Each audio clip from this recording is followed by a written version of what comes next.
Now let's talk about waves and wave equation. A question is on the board. I'm going to give you a shortcut you can use to answer questions on wave equations if you come across it in your exam. A plane progressive wave is represented by the equation y equals 0.5 sine 1000 pi t minus, this is pi t, minus 100 pi x divided by 17, where y is in millimeters, t in seconds, and x in meters. Calculate the frequency of the wave, wavelength of the wave, and speed of the wave. So you were given this equation, the solution, y equals to 0.5 sine 1000 pi t minus 100 pi x all over 17. You were asked to find the frequency, the wavelength, and the speed. So how do we answer this question? Very simple. The first thing is to write out the equations or the formula, wave equation, progressive wave equation. And I've given you an acronym or a mnemonics that you can use to easily remember. And that is y equals as in Watkins. There's a player that bears the name only Watkins. So we want to borrow from his name Watkins, and we use it here. So as in Watkins, what's the meaning of as in Watkins? So it is a sine open bracket wt plus or minus kx. That is as in Watkins. So this is the equation we will use to answer this question, where your w equals to 2 pi f and your k is 2 pi over lambda. They are constants. This w, which is omega, is 2 pi f. Lambda is the wavelength.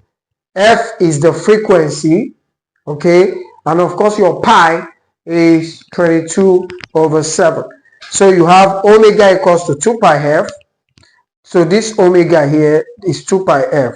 It's a symbol. So the next thing, since our omega is 2 pi f and k is this, let's try to rebrand this equation to suit the question we were given. So I'm going to try to derive 5 or 6 other equations from here using these. And before I continue, you remember that your period t is 1 over f, 1 over frequency, while your frequency is 1 over t, 1 over period, and your v equals f lambda. V equals f lambda means your velocity is frequency times wavelength. So if I want to make f the subject here, f will be what? V over lambda. Okay, so we are going to be using all of that to derive other equations. So this is your equation 1. Equation 2 will be a sine. Since our w is 2 pi f, so I'm going to have 2 pi f and t is here, t, plus or minus, k is what? 2 pi over lambda. So kx will be 2 pi over lambda into bracket x. That's 2 pi x over lambda. So this is equation 2. Let's look at another equation. A sine 2 pi. You remember our frequency is 1 over t. So I'll replace this with 1 over t. 2 pi, then t over capital T plus or minus 2 pi x over lambda, equation 3. Let's have some more.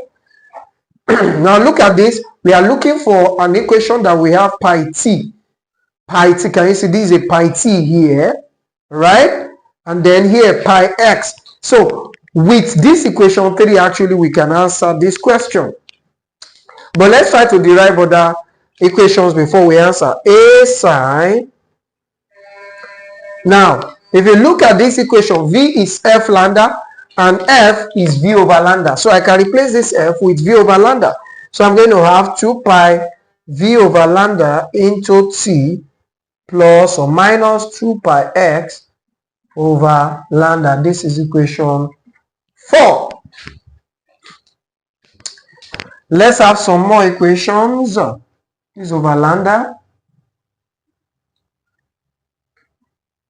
Let's have equation 5. Y equals a sine.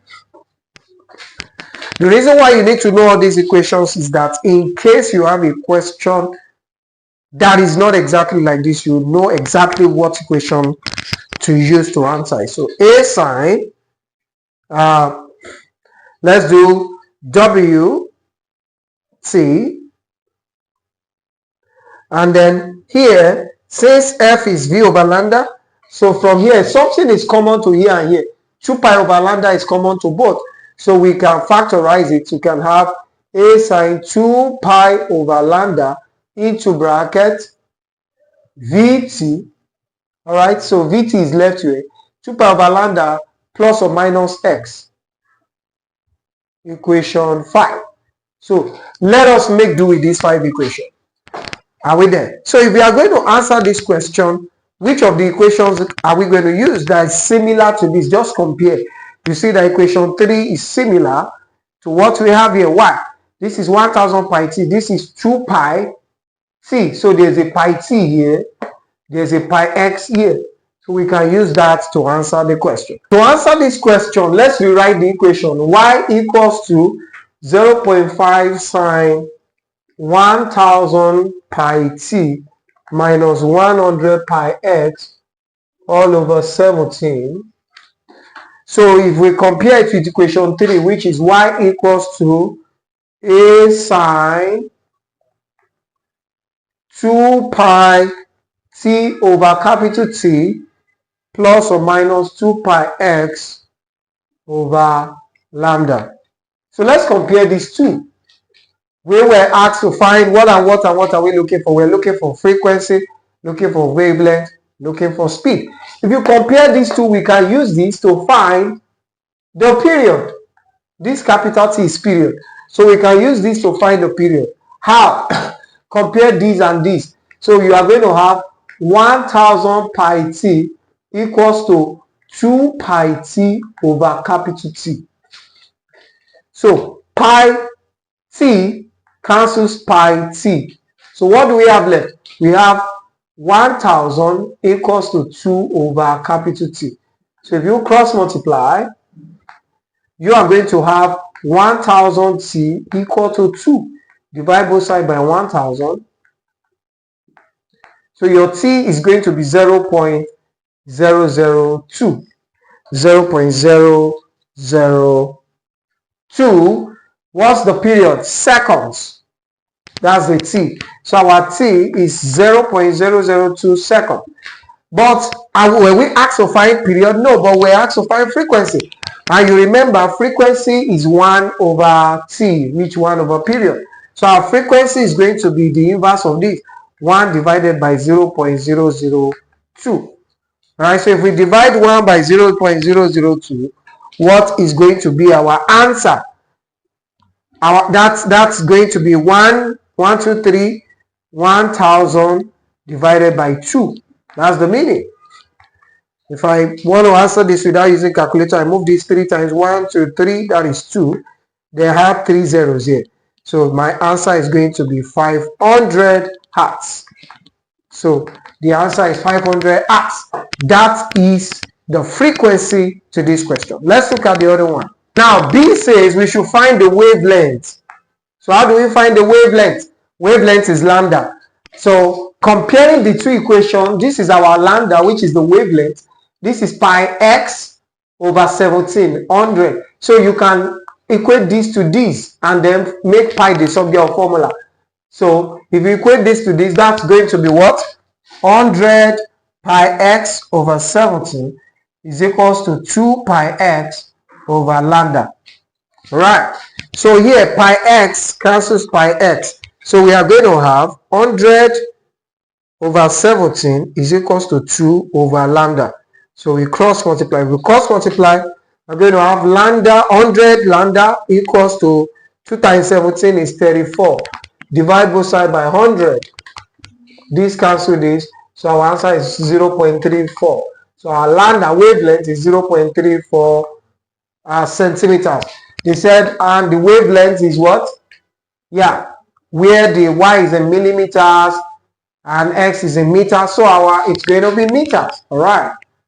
Next, let us look for the speed. Speed, what's the formula for speed? Which is V, is F lambda. speed is f lambda. If that is the case, our v now is going to be, what's our frequency? 500 multiplied by what is our lambda? 0.34.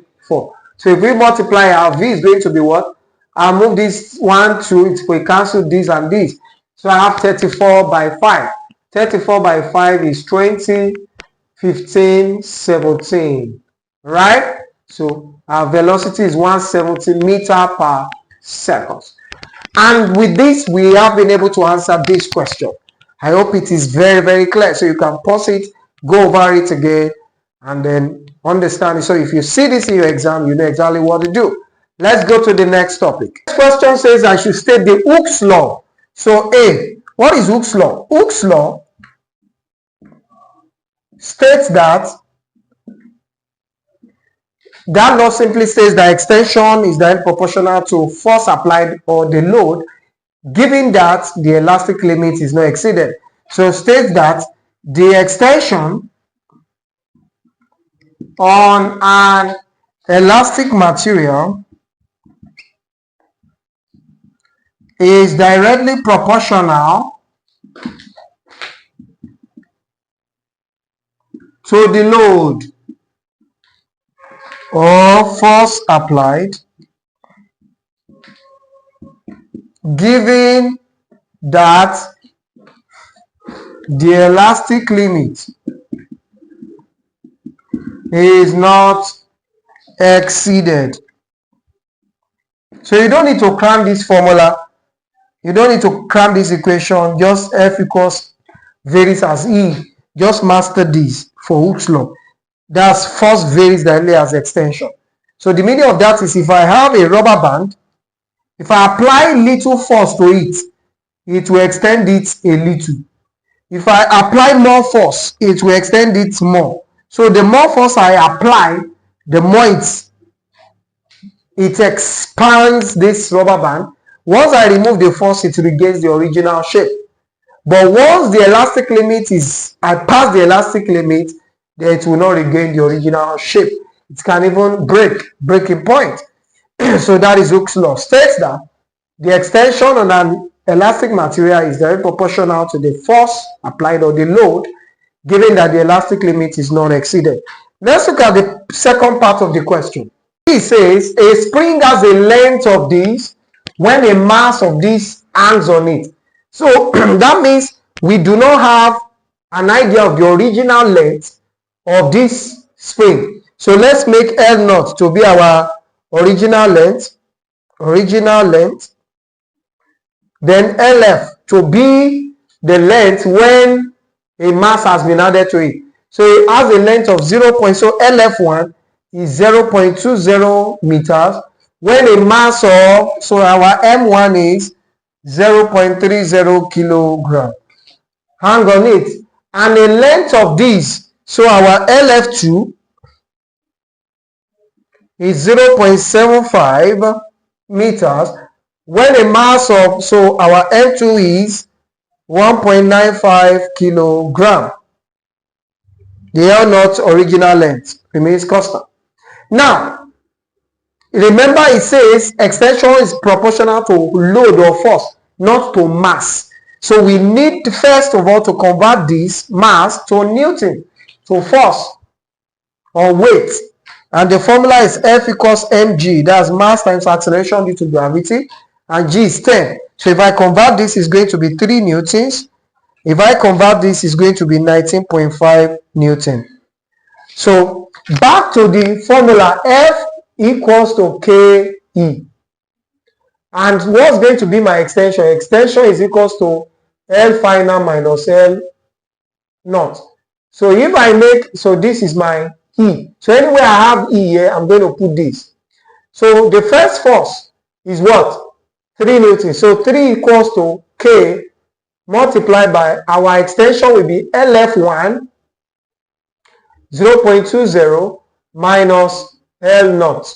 You don't know. Then for the second one, 19.5 equals to K multiplied by, then the LF2 is what? 0.75 minus L naught. Equation 1, equation 2. So this is leading us to a simultaneous equation. Let's try to solve this so that we can find our K. So if you open this bracket, we are going to have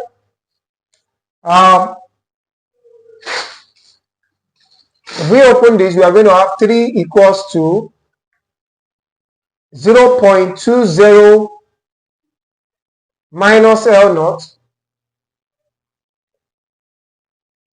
K. And this is what 19.5 equals to 0.75 minus L naught K. So what can we do? If you open this bracket, we are going to have what? Let me try and write on this other side.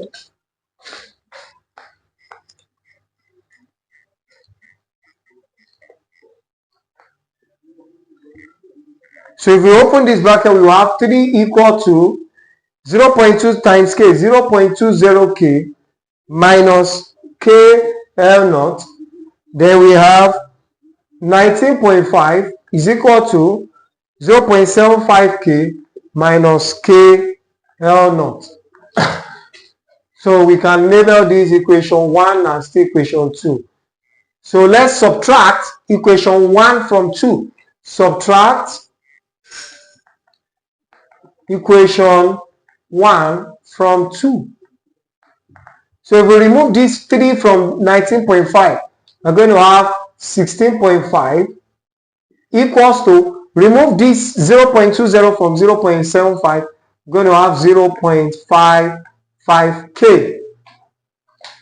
Then, why are we even subtracting? Why are we not adding? You subtract same, you add different. Can you see the sign before KL is minus minus? I just discovered that what I've been saying, my mic has been off. Now, so you are subtracting same, you are adding different. So because minus KLO, minus, this is minus and minus, they are same symbol. I'm going to subtract the smaller from the bigger. So if I subtract 3 from 19.5, I will have 16.5. Subtract 0.20 from here, I will have 0.55K. Subtract this from this, I will have 0. I would have eliminated that. So to find my K, I will divide both sides by 0.55. So my K is 16.5 divided by 0.55. K is equal to 30 newtons per meter. And that K is the first constant which we are asked to find. The next question says we should find the length of the spring when it is unloaded. That is L naught.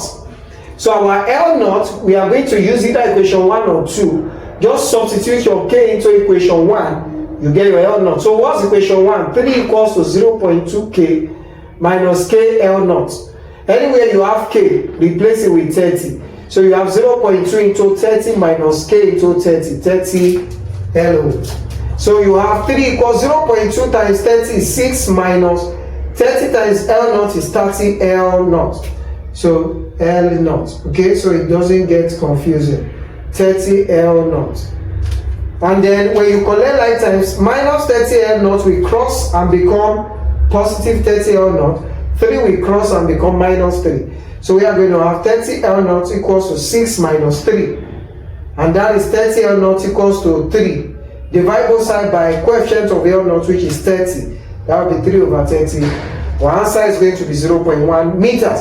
So I hope that is clear as well. Okay, bye for now.